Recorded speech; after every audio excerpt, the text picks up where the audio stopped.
Okay, I see Christy.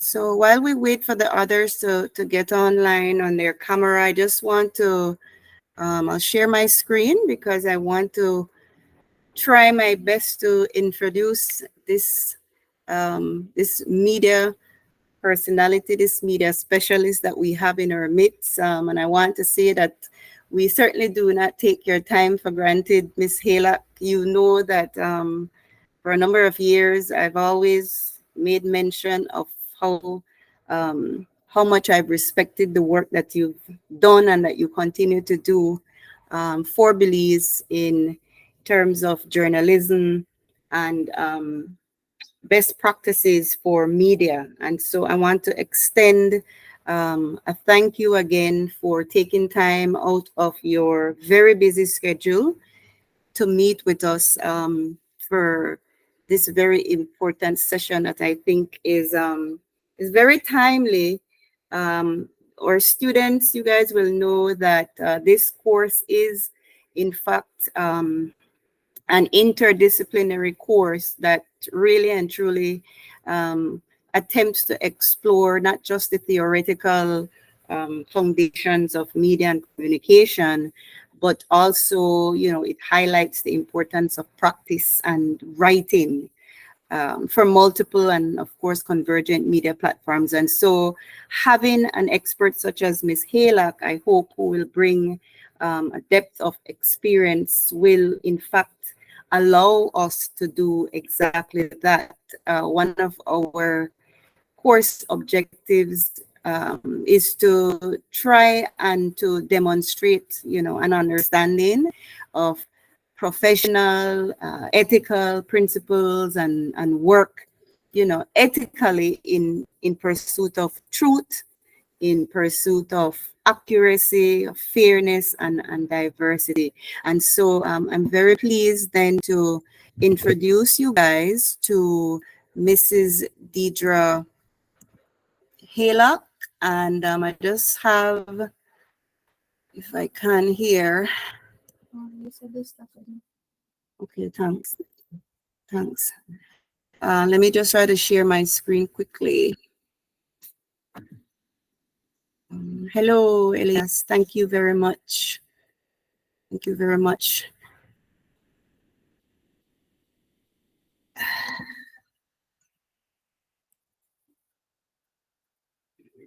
Right, yes, just let me present it.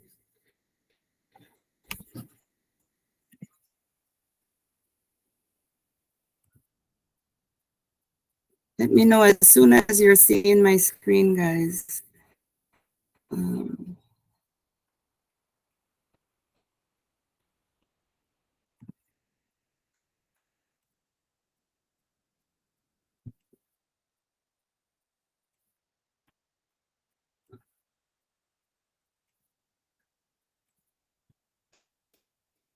Okay, you guys should be seeing my screen right now.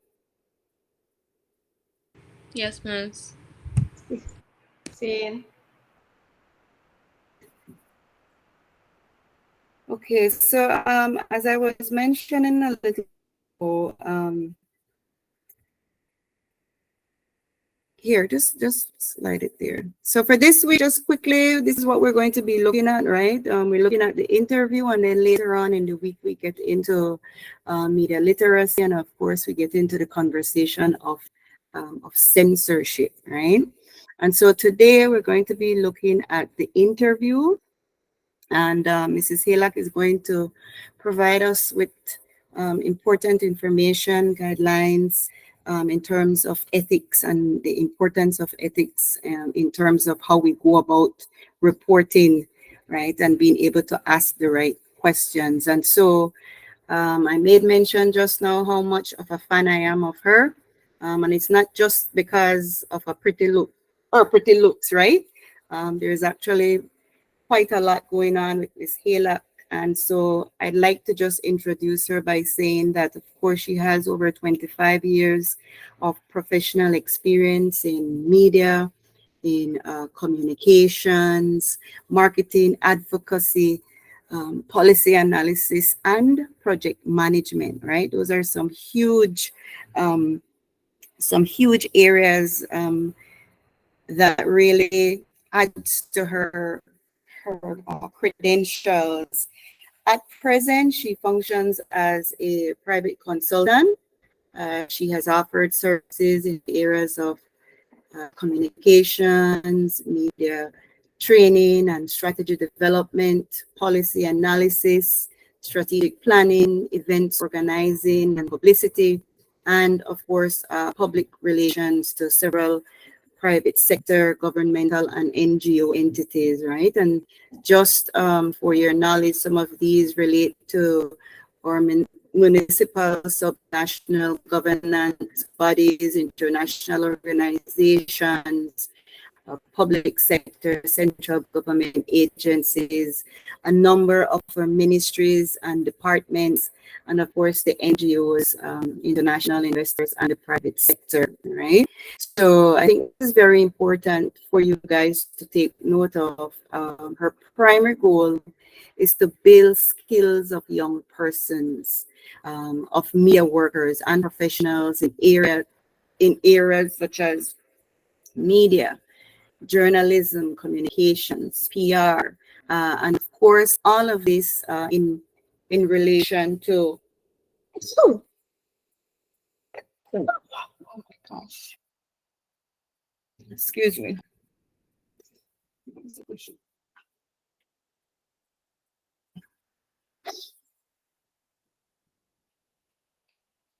Thank you. Where was I?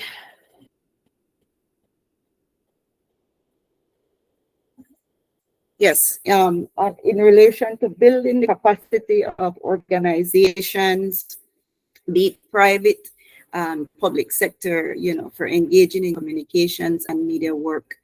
Very important here, guys, is her ambitions to tell effective, engaging, accurate stories, as well as build solid, beneficial relationships with the media and key relevant audiences. And this is very, very important. I know last week we started to look at some of the media theories. And so being able to recognize and understand your purpose as responsible journalists is very, very important. If in fact you too will join her in trying to shape the narrative when it comes to journalism in this country, right?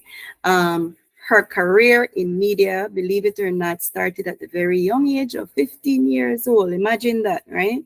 Where she worked at Coconut Wireless in San Pedro Town. And then, of course, she moved on at the age of 18 to join the Broadcasting Corporation of Belize as a part-time radio announcer up until, of course, she ventured into her formal education at the U.S. School of Continuing Studies, where she was able to get a certificate in media, and then thereafter completed her bachelor's degree and returned to work at some very prominent places that we now know here in Belize, such as Great Belize Production, right? This is the Channel 5 that you guys might listen to during the nightly newscast, or you watch KTV, what have you, right? This is Great Belize Productions. And so she joined the staff there at just 23 years old as a journalist and as a news anchor. I believe I had shared with you guys a snippet of one of her later Channel 5 broadcast series there that she shared with me. And then, of course, after that, she also worked with Channel 7. And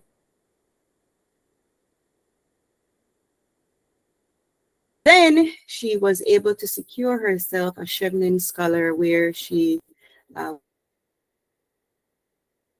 degree in global political economy from Sussex University. In very notable here, guys, and as a word of encouragement, She was the first Belizean journalist to receive a Chevening scholarship back in 1998. All right, so she also served as a member and then later as a chairperson of the Belize Broadcasting Authority during the years of April through April 2001 to March 2004. And so I want to end up here just by pointing out that she is also an award-winning journalist.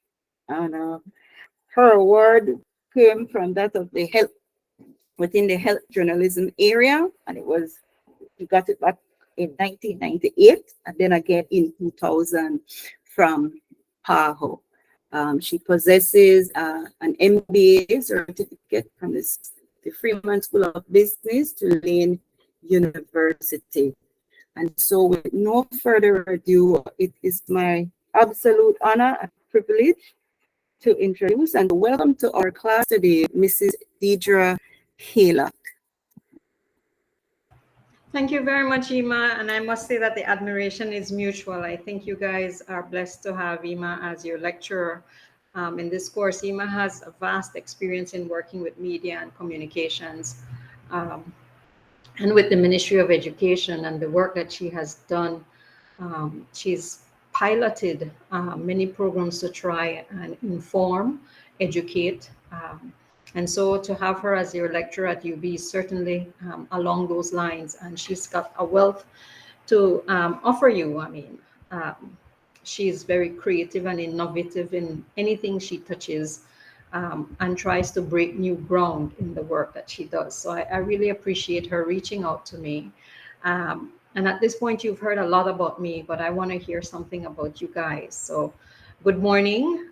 Thanks for having me. Yima, thanks for the sacrifice of being with us, even though you're under the weather. And I hope that you can really get some attention for that and rebound very quickly. So I'd ask if we could start our introductions. If you could turn on your camera and start our introductions. Can we start with Mariette, please?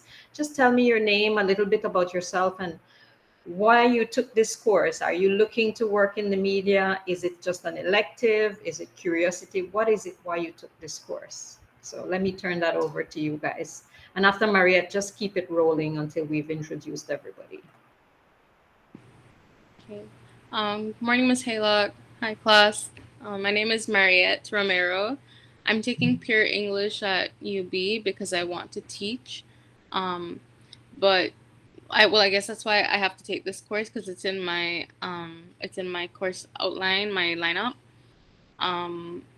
But yeah, I have also always had an interest in journalism, so you never know which career path your life may take, which is what happened to me with teaching. So I'm glad I do get to take this course.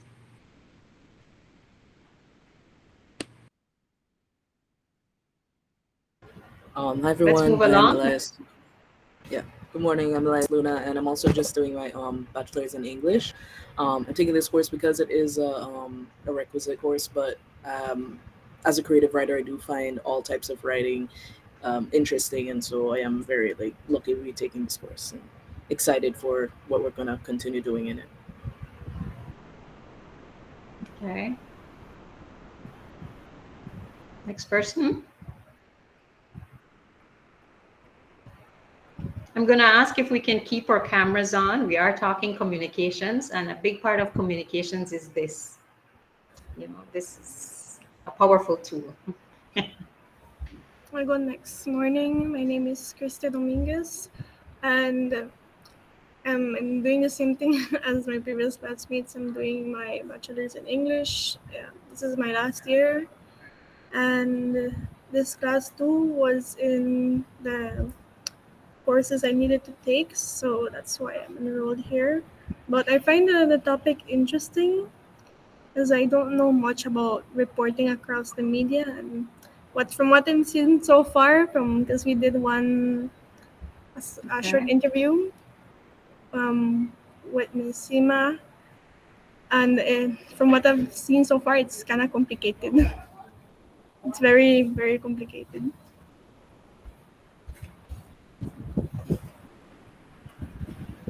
Good morning, class. My name is Shirley Lewis, and like everyone else, I'm doing my bachelor's in English. And of course, this is a part of my course sequence. So I'll always um, felt like journalism is so interesting. So I'm happy to learn more about it now. Hi, Ms. Haylock. Okay, and I think the last person on with us is Mia. Yes, I'm 19. I'm in my second semester of the bachelor program, and I do have an interest in journalism, so I think this class will be very helpful. Okay, I'm going to ask you two things. Let's keep on our cameras and let's project when we speak so that we can hear each other, right? Now, your lecturer asked me to present on interviewing and the ethics of interviewing. And one of the first things I need to let you know is the ethics that follows in interviewing for media follows in general how you comport yourself as a journalist and how you expected to treat with the entire profession, with whether it was from gathering to preparation to the actual presentation. And so we're going to be talking very broadly about ethics, and we're going to be thinking very carefully about how you reflect that in your gathering, preparation, and presentation process, right? So I'm going to share my presentation with you guys. Take notes so that you're, let me see which one of these.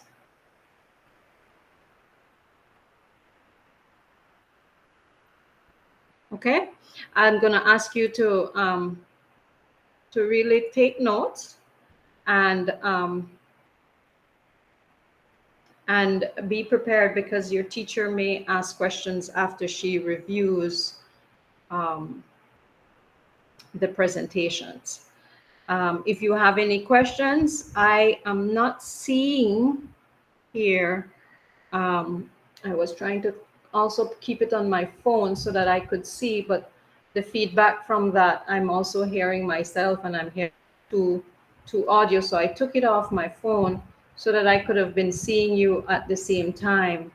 Um, I'll try to do it again and see if we can minimize any interruptions that creates so that I can be a little bit more interactive with you guys.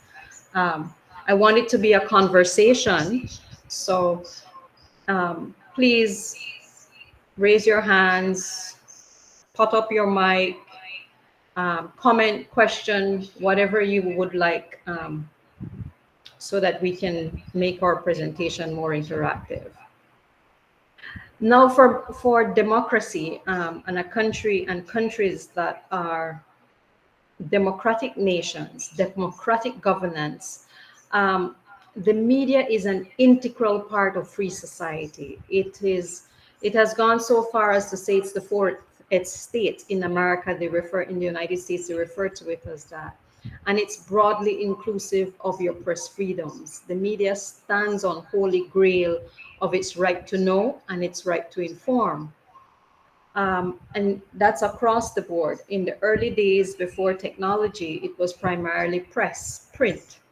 Now you have radio and you have television. And even more so now in our technological age, we have the internet and we have the social media. And we need to bear in mind that the responsibilities of mainstream media or legacy media goes so much further than media of internet and media of social media. Although we have muddied the waters a lot in terms of the Belize scenario, the major difference between MSM or legacy media and these internet-based or social media-based reporting that you're seeing or media operations that you're seeing is that these online operations oftentimes are not official businesses. They are not required to obtain a license to operate. Many of the regulations that follow and that treat with formal media is hard pressed to apply to them. The most applicable attempts to do that is in the cyber security legislation and in the recent amendment of and the amalgamation into a defamation legislation. So now you can be held accountable for a story or a post you make on social media, or a comment that you make on social media.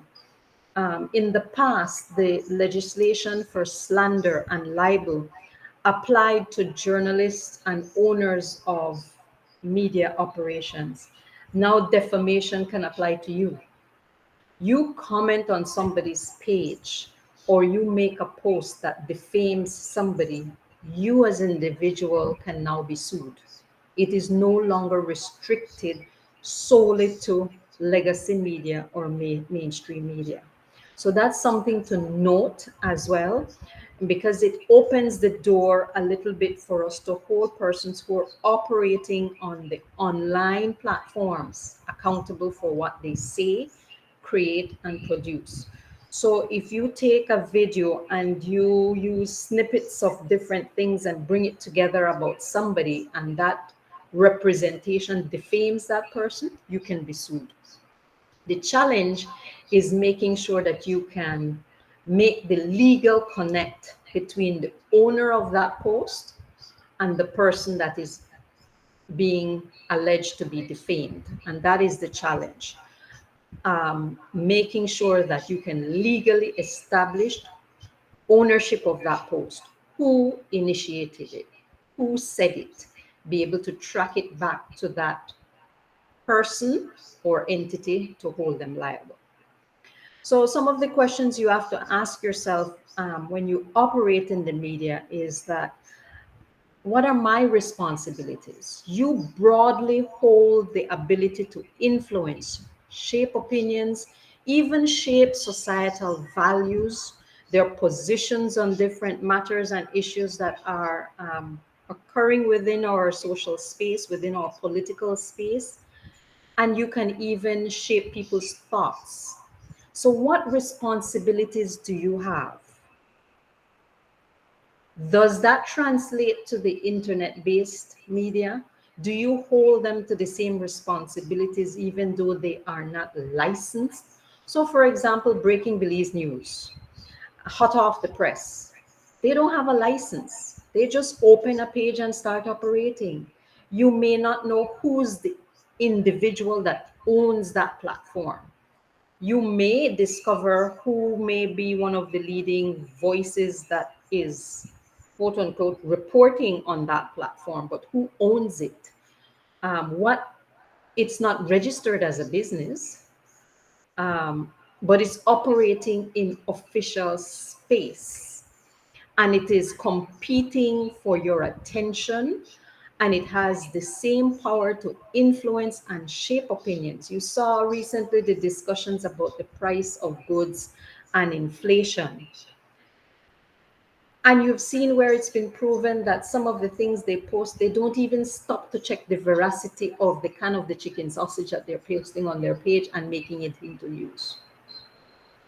So what responsibilities do you assign to these persons? Does media have a social responsibility? I have one leading media personality who says, I'm no role model. I'm not supposed to be training your kids, but he has the power to influence your kids. He has the power to influence you. And he's quite flippant about whether or not he has those social responsibilities. Or he vacillates and flip flops. How much of it he bears or who bears, depending on who's doing what. So the question that follows then is, who prevents them from issuing biased propaganda, from issuing misleading information, whether through news or advertisement, or through current events programmings, or from creating and presenting antisocial programming and entertainment that encourage behaviors less than positive for our environment? Well, there are certain laws that exist, and so that seems to suggest that government possesses that responsibility. The social responsibility theorists will tell you that government has some mediating role. Earlier, your lecturer mentioned that I was the chairperson of the Broadcasting Corporation of Belize. And even as that legislation is being modified today, it doesn't have very much teeth to hold a journalist or a media house responsible for any of these three things I just mentioned, because the legislation wasn't for that. It was particularly to license, and there were some broad guidelines as to how they were supposed to operate in that space to maintain that license, aside from paying their fees. Um, there were provisions in the legislation for equal time as it relates to politics and political parties, making sure that both or all political parties had the ability to use the platform. That was particularly important when we had a monopoly, Broadcasting Corporation of Belize. Back in the day, they were the only media house. And so to make sure that it was government owned, but to make sure that it's not only the government's ruling party that had access to the platform, there was a thing of equal time in the legislation. And then CREM came in as the first privately owned media house, and then who was licensed to operate, and it was licensed to operate Prem Radio only at the first instance. It already had a mandala, which does not apply to the Broadcasting Corporation for a license because it's print. It's not broadcasting, it's print media, press. And then Love FM came on board, and then it spiraled and it rolled out. Now we have political parties owning radio stations, and then television stations that have a channel on cable. We have now Love FM having a television station, Creme having a television station, and then you have others like Plus TV and PGTV and CCTV up north, and so it expanded, and some of these others have radio stations as well. So the market has liberalized quite a bit, but the legislation has not caught up with that liberalization. So who holds that responsibility to prevent using these powerful tools of influence to mislead, to create pandemonium within society, to alter social values with the programming that they present you? And the debate continues as to whether government should be. And there are the strict libertarians, and the journalists may find themselves among these, who say that public opinion and the consumer response should dictate what that is. But in a society where cable TV is now what, 300 and odd channels of all different sorts of programming material, the the regulation or the pendulum swings wide as to what then is considered boundaries, for example, because these cable stations, the programming is very violent, very sexual, very opinionated. It swings a gamut that, are we supposed to use that broad of a pendulum and of a swing to regulate the presentation of information and news and what is news? Others say that self-control, that the entity, that the practitioners should employ that control of themselves. Like the legal profession, like the medical profession, they should establish codes of ethics that you operate within these boundaries. Has not happened, has never happened, not in Belize. In the United States, in the United Kingdom, there are associations, there are codes of ethics, even in the Caribbean, there are code of ethics that journalists and owners have to abide by. And you can be brought up in front of their processes, especially in the UK, for going outside of that. And you may be fined and your station may have to embargo you as a part of maintaining those ethical standards. Hasn't ever happened in Belize. Back in my day when I started as a journalist, there was a loose formation of an association that never really functioned because it doesn't look after the well-being of the practitioners. The owners got involved and they manipulated it with the power of their influence and the control of your salary. And a lot of these owners were politically allied, maybe not strictly to a political party, but had political affiliations. For example, when I was at Channel 5, Stuart Crone was married to Lita Crone, who comes from a PUP family, and she had run for PUP politics at one point in time. At Channel 7, Jules Vasquez was the son of Net Vasquez, who was a big UDP supporter. And so there was that hue of leaning. The Amandala had always had a leaning through Evan X. Hyde, who was more PUP than UDP, but stands on Holy Grail that he's objective. Now his son serves in the House of Representatives for the PUP government. And it goes on and on and on and on and on, right? And so their influences in that association never looked after issues of training, never looked after issues of standards and ethics. It was more about maintaining some degree of control.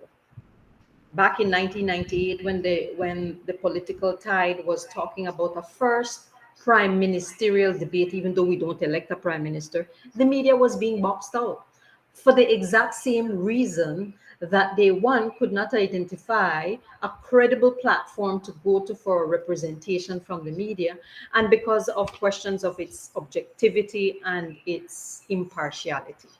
So our media functions under that cloud, and that cloud has shifted to some degree as to where alliances lie, and we'll talk about that. So now enters ethics and the whole thing of what are social consciousness? Is there such a thing, and should there be such a thing? Well, ethics broadly are just the moral guidelines that you use to resolve the many dilemma that you will face, first in life, and also journalists may face the same. It gets complicated in life, it gets complicated in the practice of journalism by conflicting guidelines. Conflicting guidelines because what is your true onus? What is your highest responsibility as a journalist? Does ethics allow you to hold through to that? Or does ethics inhibit that? Is ethics prioritizing something else over that? And even when you look at an award winning story, you may say, oh, well, they won an award, so it must have been ethical. But even award winning stories have employed questionable decision making that maybe at the time of consideration for the award may or may not have been considered as morally repugnant. And if it was considered such, then they looked at the end justifying the means, what it gained, what it achieved for societal good by presenting the information. And so that may overweigh whether or not it is considered ethically acceptable to win an award. And so ethics may have been sidelined to some degree because of the ends justifying the means and it was achieved. One example of that is um, back in the early 80s, the Star of Chicago produced a story, a series where they bought a bar, literally bought the bar, trained journalists to be bartenders, operated the bar for business merely to have the opportunity to interface with subnational government and licensing authorities because they had suspected and had gathered enough evidence that these officials were accepting bribes to ignore standards and regulations that business operations were supposed to have.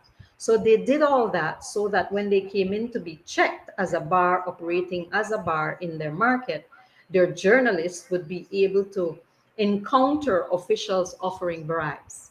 And they paid the bribes, even though they reported it to municipal and to everybody else that required them to report that they were solicited for a bribe and paid a bribe. And they did that so that they could try to remain above board, and catch these officials in the act. They turned it into a reporting story, and won an award for it. But the same story, elevated to a Pulitzer Prize, didn't win the award for a Pulitzer because they were concerned about the tactics employed. You deliberately purchased a bar, which is a very expensive venture. You trained your journalists to become bartenders. You installed cameras with the precise um, goal of capturing what you knew would be illegalities. You paid bribes, so you engaged in illegalities. Never mind, you reported yourself, but they questioned these motives. And so it didn't win a Pulitzer, but it won a regional award in their area. So journalists are centrally required to be perceived as promoting truth, awareness, accountability, and engagement within their communities and the world at large. But there's a lot of subjectivity in this. Whose truth? Who measures what is truthful? Who measures what is building awareness? Awareness to what end? Accountability. Who determines what is accountable and what is maintaining and achieving accountability? And even with the engagement, what's the quality of that engagement? So, in terms of the onus of a journalist, journalism as a career, as a profession, is not divorced from the persons and entities who are operating within that profession. And so it's only as noble as you, the individual who are practicing it, and as your outlet, whether it is internet-based or it's radio, television, or print. Your ultimate is to be free of any other obligations other than the obligation to the public's right to know the truth. And again, what is truth? Who establishes what is that, right? But that is viewed as the ultimate journalist's onus. Now, in practicing journalism and in reporting the news, very little is done without an interview.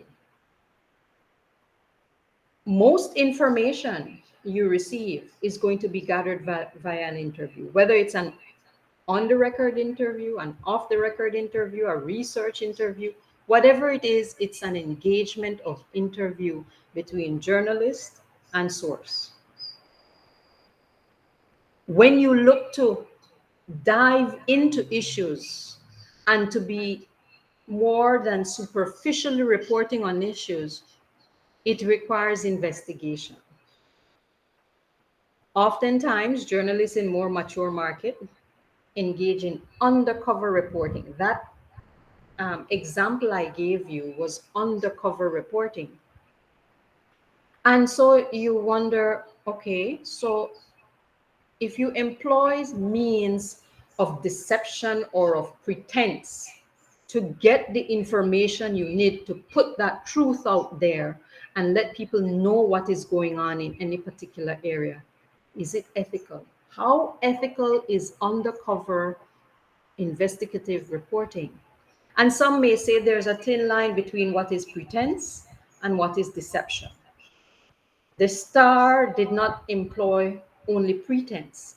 It did not passively allow you to say or to assume who that journalist was. Rather, it actively engaged in means to collect that information.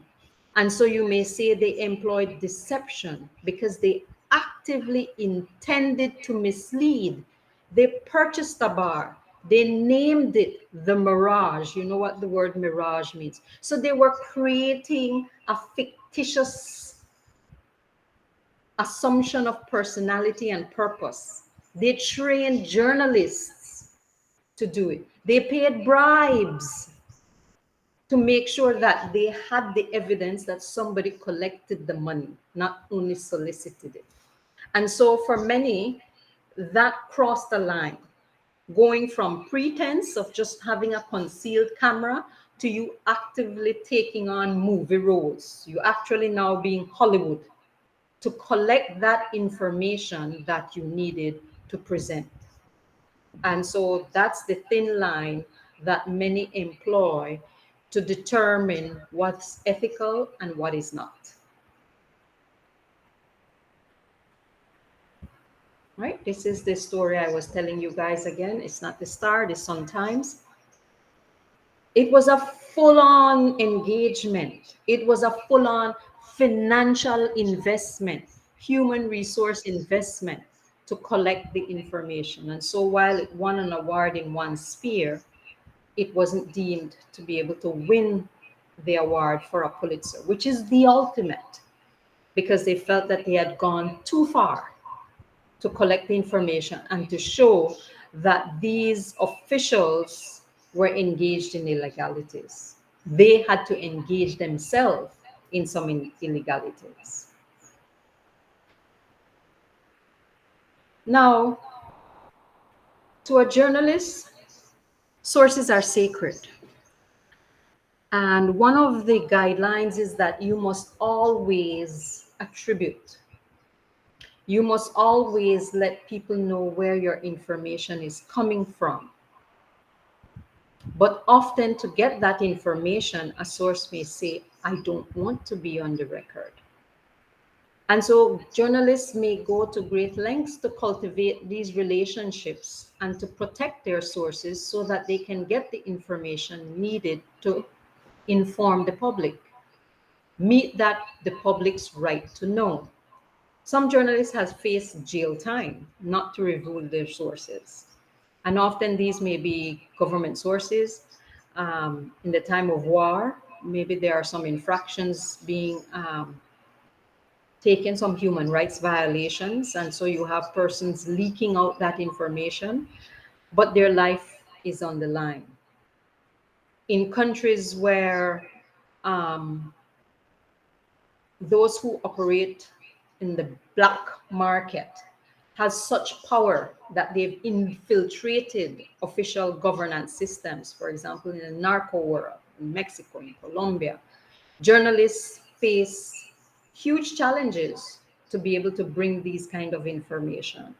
And sometimes they may get tips from people within the police force or within government, of government officials or leading police and military officials who are on the take with these drug lords, but have to protect these sources. And so you end up having to weigh that responsibility between letting the public always know where the information is coming from for the credibility and integrity of the information versus the safety to keep your sources in anonymity.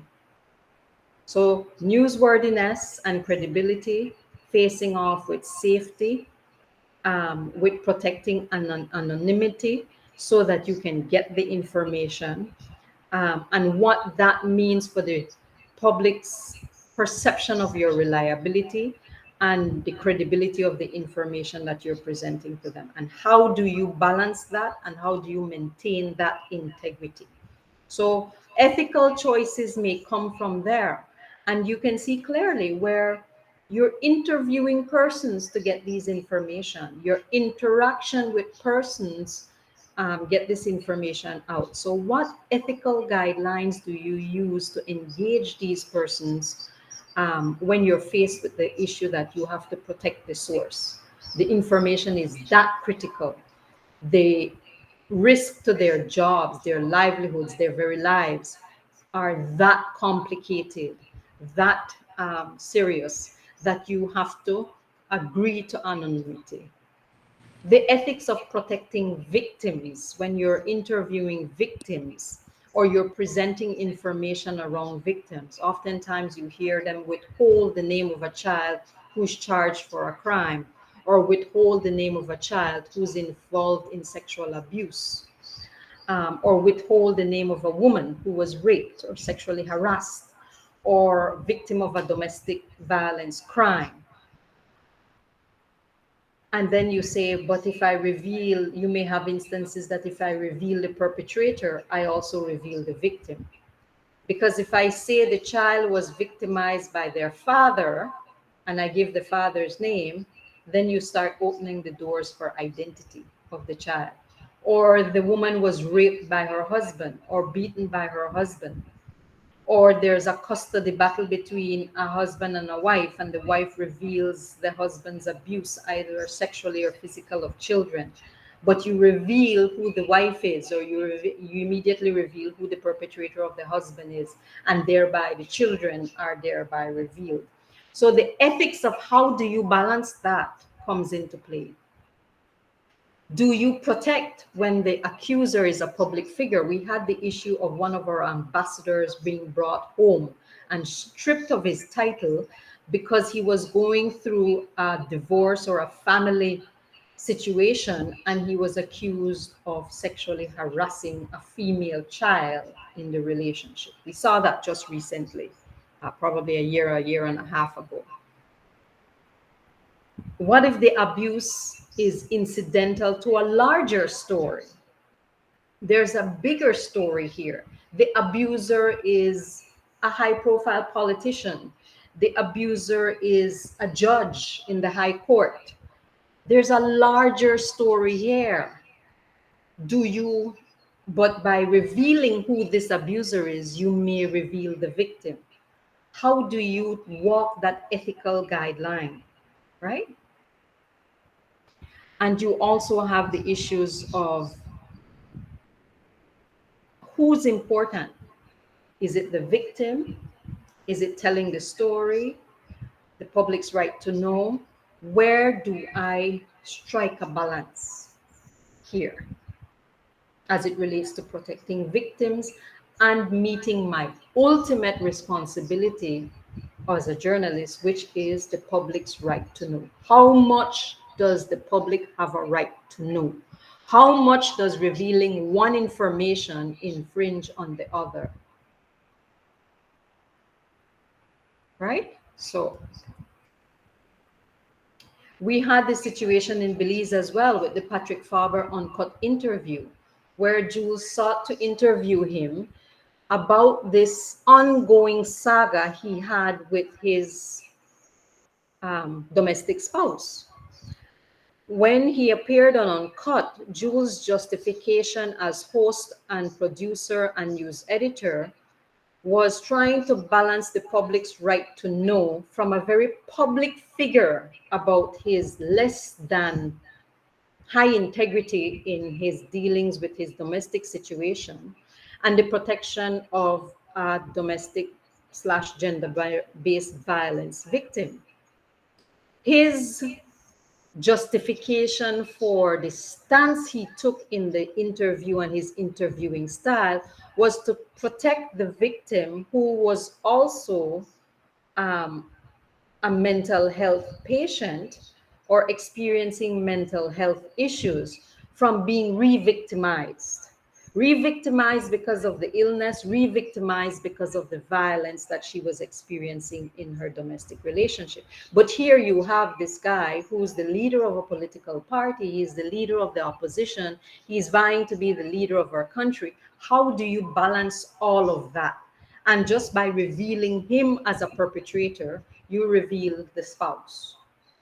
I have the link. I believe your teacher, did she send that link to you guys for you to look at and refresh your minds on what had happened?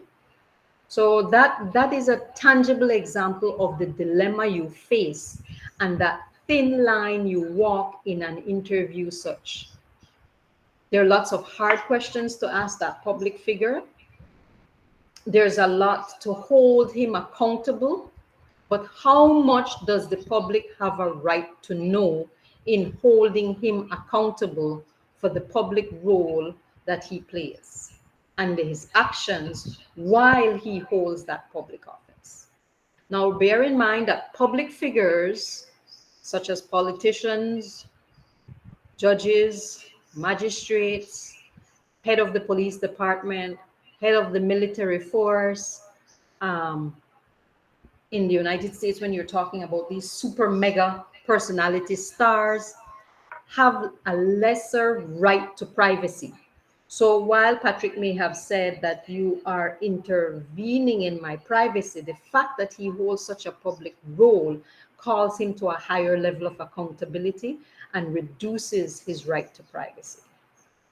So engaging in a knowing that helps you in engaging in an interview with him, right? Excuse me, Miss There are Haylock. other issues of protection and sensitivity that brings ethics into focus when you're a journalist, and how you treat with that in the preparation, in the gathering, the preparation, and the presentation of your stories. Children who come in conflict with the law, those who are breaking the law, and children who come in contact with the law. So they may be victims, or they may be part of a high profile divorce, a custody battle. They may be part of a story about a negligent mother. How do you treat with reporting those stories and going after the information to report those stories while you think about protecting the innocence and protecting the privacy of these children? Sexual Excuse assault victims, how do you report on suicide? Not to glamorize suicide or suicide attempts. What is the public good in reporting on a suicide or a suicide attempt?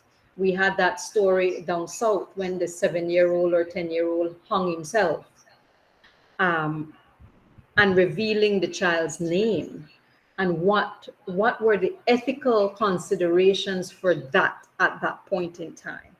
And then you have issues of gender-based violence, domestic violence.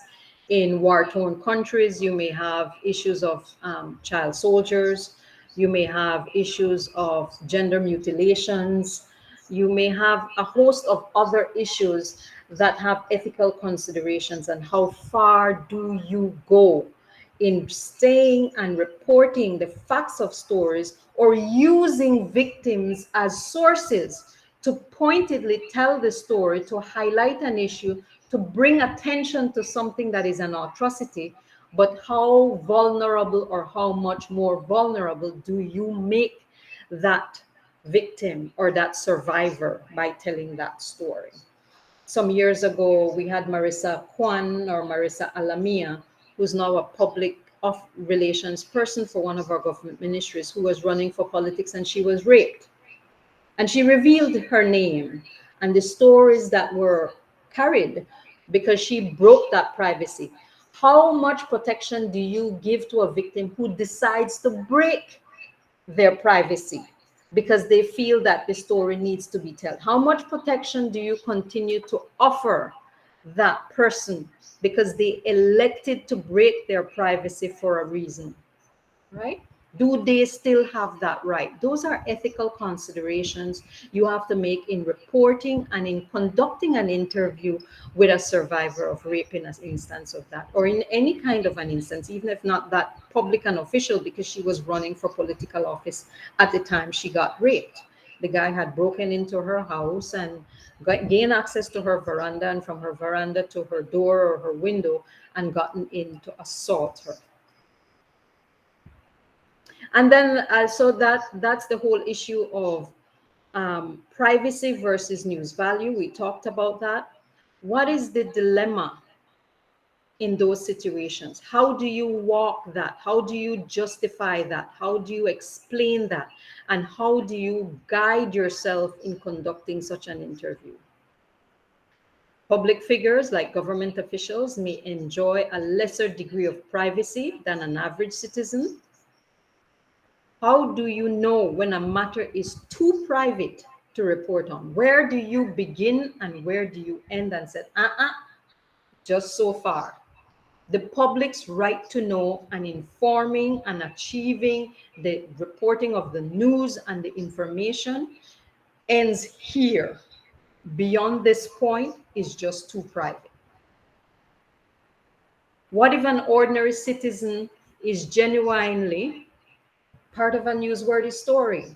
We're seeing that unfolding right now with the Honorable Andre Perez story, and the Wendy Agzulu accusations of sexual harassment, allegedly so far as rape, his response by claiming extortion, blackmail, where she's a genuine, ordinary citizen. He's a public figure with public responsibility. A similar question as it relates to the Patrick Farber situation, right? How far is too compromising? How much of that has already been compromised with what has been revealed with the text messages and the social media releases and statements? So journalists and editors often have to work together to strike that balance between obligation to report accurately and ethics. Do no harm. Like a doctor, do no harm. And if harm has to be committed, it is for a higher purpose. Right? Now, what happens when the editor and the journalist are the same person, as often is the case with Isani, who's the editor for Channel 5, and he's a reporter, and Jules, who's the editor and owner for Channel 7, but he also functions as a reporter. Who plays that other role? Is it ethical in the first place for them to be wearing both hats? Who is the gatekeeper? Who balances it when they are both? So those are some of the questions that we face in a limited market like ours, where people wear multiple hats, chief cook and bottle washer for everything in the newsroom, right? Back in the 80s, AIDS was a big story. Arthur Ashe had been infected with the HIV virus via a blood transfusion. And in 1992, some 12 years after he had retired and his notoriety as this great tennis star had diminished, a newspaper person approached him to tell the story. One, their purpose for him to tell the story, because they had found out that he's HIV positive, was because there was so much stigma around HIV and AIDS at the time. And they felt that by people knowing that this great tennis star was infected could help to break stigma. He was angered because he had retired from playing tennis so long ago. He had a young daughter that he was concerned about, and he was forced to call a press conference to reveal his status, because the journalist had told him, whether or not you speak to me, I have enough information to know that I'm factual, and we'll reveal it anyhow. Ash died 1 year after that press conference. Where were the ethical guidelines for that journalist? Did that journalist go too far? Did the end really justify the means? Was there real societal good? And even if there was it ethically and morally acceptable for the journalist to threaten him that they would reveal it, whether or not he chose to speak to them in an interview and answer their questions? Right? So there's no right and wrong answer. And believe me, if anybody tells you that they have the right and wrong answer for you in ethical dilemmas, they're lying to you. And they're fooling themselves.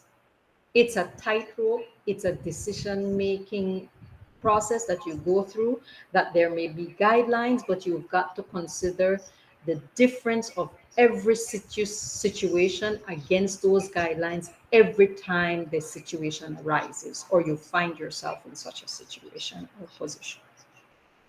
In 1998, the United Democratic Party's slogan for campaign was, "It's all about trust." Manuel Esquivel versus Said Musa, who was the first time leading his PUP party, and if his party had won, he would be a prime minister. It's all about trust. And they kept insinuating to his personal life, because he had a wife and children with a wife, and he had a sweetheart and children with a sweetheart. And the children with the sweetheart signed the mother's name, and there were more children with the sweetheart than they were in the legal family. And they kept insinuating to it. And I, as a journalist, thought that I should ask him. They're saying that if you can't be trusted in your personal life, how can you be trusted in your public life? If you can't be honorable and of high integrity in your personal life with your wife, how can we trust you to be of high integrity in public life as our prime minister?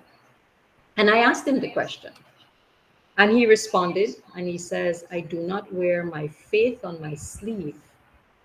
And when that time comes, I will answer to my maker for what the decisions of my personal life.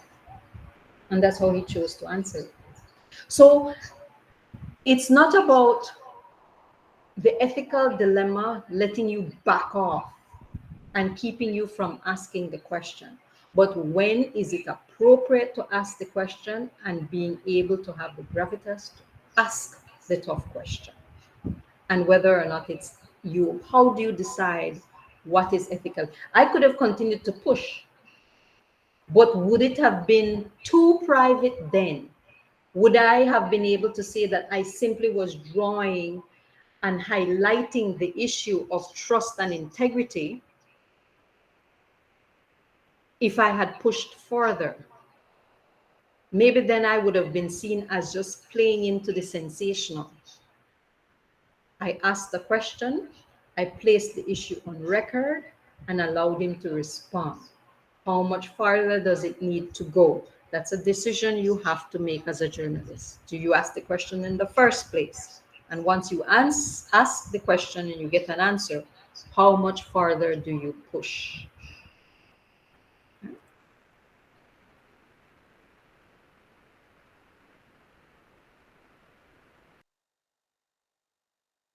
One of your tenets, one of your pillars is impartiality. You are serving no other interest except the interest of a journalist, and except for the onus of the public's right to know. So you should be fair, objective, and you should disclose conflicts of interest or be without undisclosed conflicts of interest, because that can influence what questions you ask, how vigorously you pursue the story, and how you present it at the end. What happens if your editor assigns you a story where you have to interview, or the source or the subject of the story is somebody you hold a personal relationship with? Whether the story is positive or negative, do you disclose to your editor, sorry, that person is related to me by such and such a means, or that person is affiliated with me by such and such a means, or maybe it's religious or some other affiliation that could put you in a position of conflict of interest? How do you treat with that?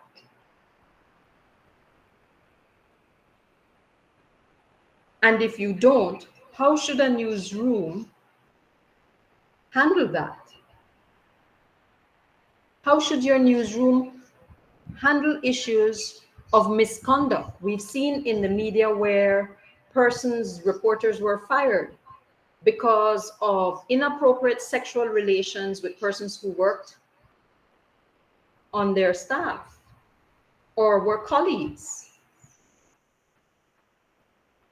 How does the station report that if this person is such a leading figure? We've seen where bosses, they're not on-camera figures, they're not journalists, but executives of NBC, CNN, CBS, Fox have all had to be fired because of inappropriate behavior, or because they engaged in something that conflicted with what are the major responsibilities of media, news gathering, news presentation, and being journalists. Lou Dobbs, he was a financial reporter in the 90s, very good with reporting on the stock exchange and the financial markets.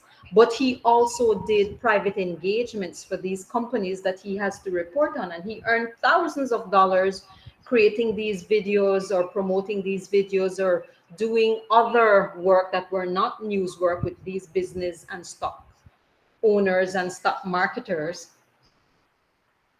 that's a conflict of interest because he's also a journalist and he reports on them. What if he uncovers information that must be reported? The public has a right to know, and it's about one of these stock marketers that he's earned thousands of dollars from, or he has a contract with them that has high dollar value. How does he treat with that as a journalist? Because he's a journalist. So conflict of interest is one of the most common that you will come across, and you may come across it on a daily basis. What if the publisher's ownership and its structure faces some kind of newsworthiness, or their individuals are newsworthy for some reason? How does the station handle that? How does the newsroom handle that? Should reporters participate in events that they later have to report on? So, for example, I may host Queen of the Bay, and whether they pay me or not to host Queen of the Bay, later on it is uncovered that there was some theft or something untoward with the calculation of points and the selecting of that queen. How do I report on that? Should I have engaged in that when that event could potentially be positive or negative? Something I report. These are all questions that you have to ask yourself. So ethics goes beyond the interview. It goes also to how do you comport yourself in the normal operation of your lives. What things do you engage in, knowing that you carry the hat of a journalist, right? And the conflict of interest situation faces our newsrooms so often. Channel 5's ownership is Michael Ashcroft. How many people know that? Have they ever disclosed that? Can you trust the station, or how accurate and fair and objective can that station be on reporting issues of Belize Bank, the port of Belize, and the cruise port issue that is ongoing, which Michael Ashcroft and his financial dealings all have serious interests? Flip it, Channel 7, the former owner of Channel 7, Ned Vasquez, when he was embroiled in the issue of the credit card for BTL, and he was the chairperson for BTL. How did Jules and his newsroom handle that? Did he seek his father out for that interview? How did he carry that story? Was he accurate, fair, unbiased? If the person who was caught in that situation was other than his father, Ned Vasquez, would he have dealt with it the way he dealt with it? Did he deal with his father the way he would have dealt with it had it been somebody else? There's also the rumored shareholder ownership of his station by a certain bank, who's a major financier of one of these cruise ports projects. And then you see him as the news editor voicing ads in favor of one of the cruise ports and against another of the cruise port. How ethical is that? What kind of conflict of interest is he displaying by engaging in such? How does he handle reporting these? Is he fair and objective to all the cruise port projects? Or does he seem to be slanting to one where his shareholder ownership is involved? So those are conflict of interest issues that have got to be either disclosed or avoided. In his case and in Channel 5's case, you can't avoid your owner. You can't avoid your shareholder. So how do you ethically treat with letting the public know? Do you make a decision that the public has the right to know that this financier is a shareholder in yours, and this person, this financier is a financier in one of these cruise ports, which is the cruise port that I'm giving my voice to. But then in my newscast, I am claiming to be the journalist who has the right to accurately, fairly, and objectively cover this issue of the cruise ports in Belize. So those are questions that you will face every single time. And it goes beyond just the interview. Does he seek out interview of the competing crew sports? Or does he maintain his interviews just to the one? How does he conduct his interview? Does he low bar and kid glove the project that his shareholder is financing? Or is he hardballed with the project the same way he would be with any others, or he's displayed for any others? He hardballs the prime minister as it relates to one of the crew sports. Why? Can you question his objectivity there?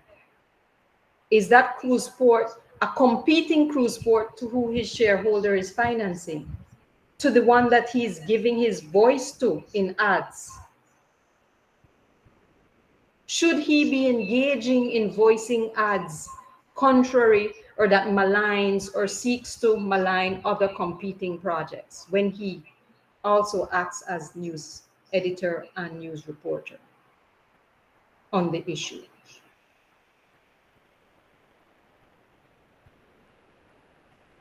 And then there's the audience as your customer. Earlier, we talked about who has the right to determine or to hold journalists and media houses accountable for bias, propaganda, misleading information.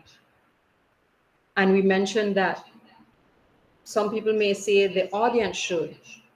So many times your audience is also your customer. What are they expecting? Journalism and media is a business, but it's a business that functions at a different level for a different purpose. And yes, if it doesn't make money, it doesn't exist, but it stands on the right of telling truth and the public's right to know.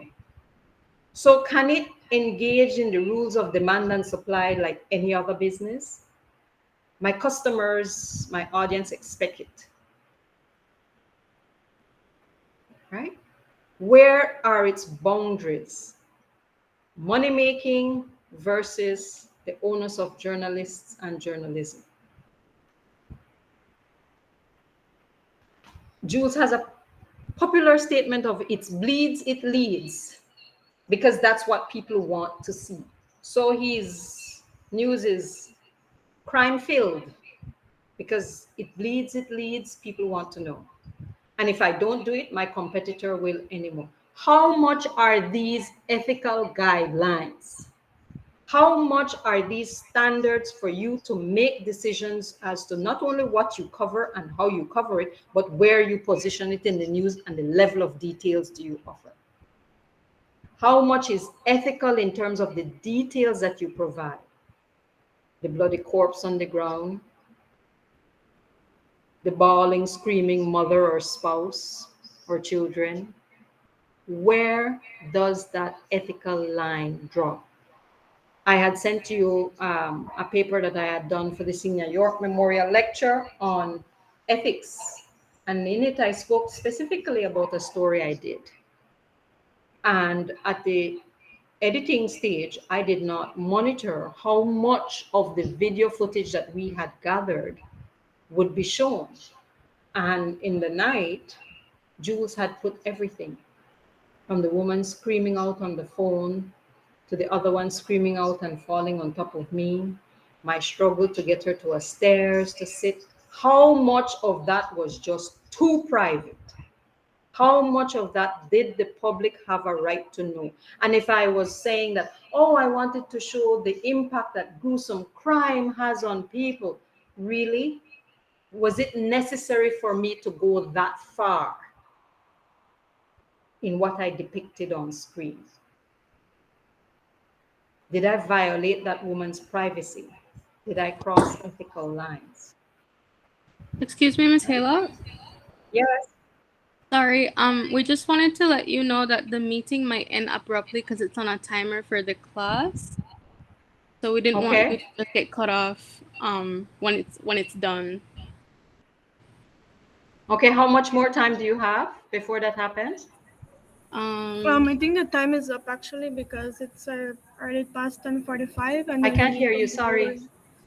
We need to move over to our next class and it's already past 10:45.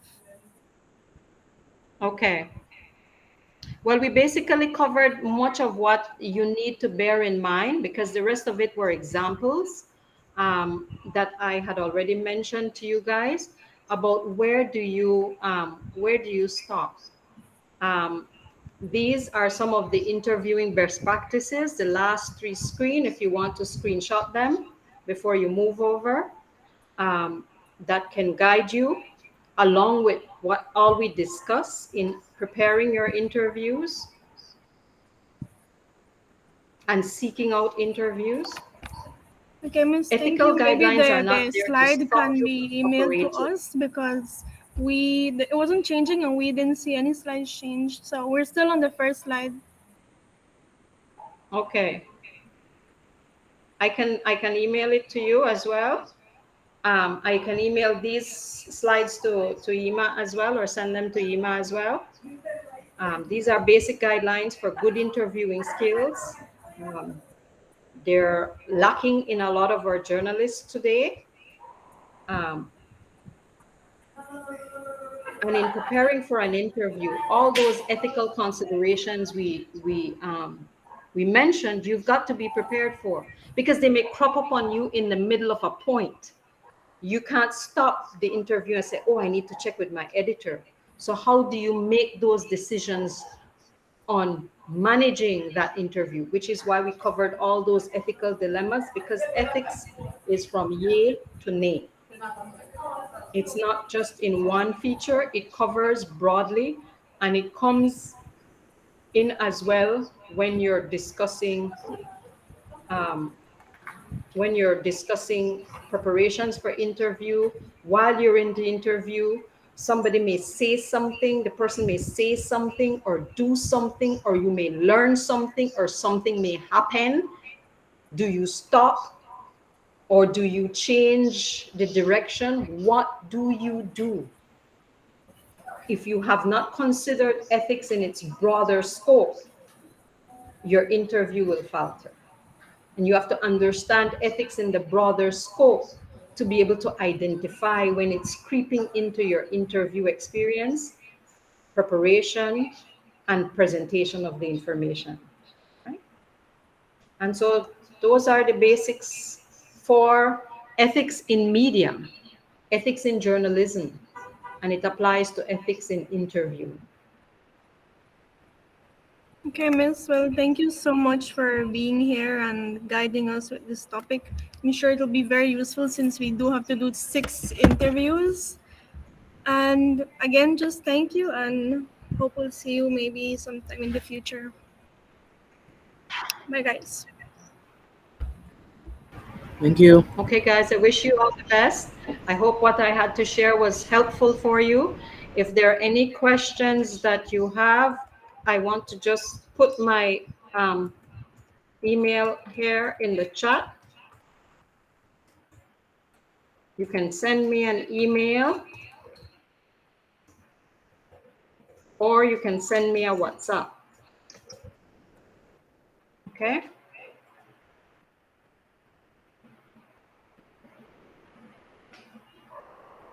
Thank you again for the opportunity. I truly hope that Yima is able to recover and this was helpful for you guys. Thank you so much, Miss Haylock. Thank you, Miss. Take care now, guys. Bye.